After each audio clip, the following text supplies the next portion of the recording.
Hey everyone, it's Jess. Today I want to talk to you about something that is so important to me, which is educating as many people as I can about the palm oil industry. As environmentalists, we focus a lot on things like recycling, fossil fuel emissions, and water conservation. And while these issues are hugely important, they're not the only issues that we're facing on this planet. And I think one of the reasons that these big idea issues are so widely talked about is because we can physically see them in our daily lives. We see them on our curbside or when we turn on our car in order to drive to work every morning. It's hard for us in the modern world to think about conflicts that don't affect our daily life, but palm oil is a gigantic issue that affects countless people and animals all around the world. So what is palm oil? Palm oil is a type of vegetable oil, and it can be found on labels of what we buy under many different names, including palm oil, vegetable oil, glycerin, fatty acids, and vegetable glycerin. It's also often found in Castile soap, polyglycerol, and polysorbates. There's a link in the description for a full list of over 200 names that palm oil can be listed under on your labels.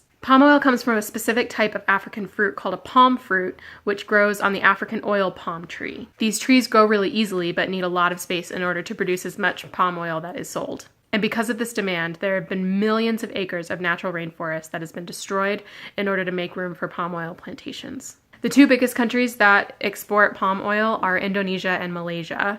In these countries, palm oil production is barely regulated by their local governments, so large corporations take advantage of this as much as possible.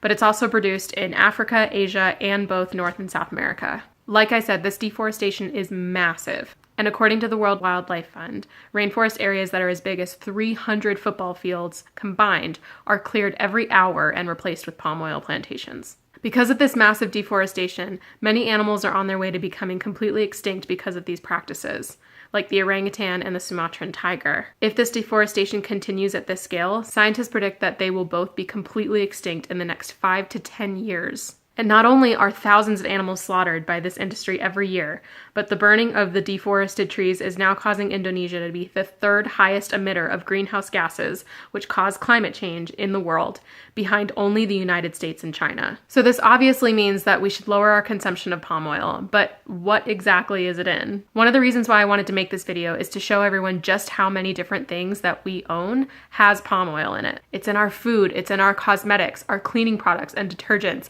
and it's even in our toothpaste.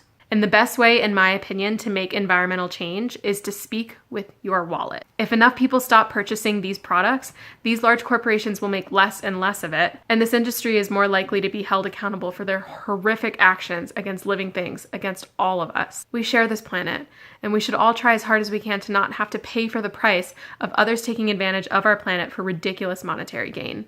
As widespread as palm oil is, it's actually surprisingly easy to stay away from. The first thing that I would tell you is to read every single label of what you are considering buying. There are many alternatives to what you want to buy that originally has palm oil in it, either in the store, online, or homemade alternatives. I absolutely beg you to care about this issue and to try to change it by becoming a more mindful consumer. In this world of give and take, speaking with your wallet is one of the most effective ways to make change happen and to start living a more sustainable life too. No creature, especially one so vital to its ecosystem, should be murdered in order to feed the greed of the modern world. We can do better than this.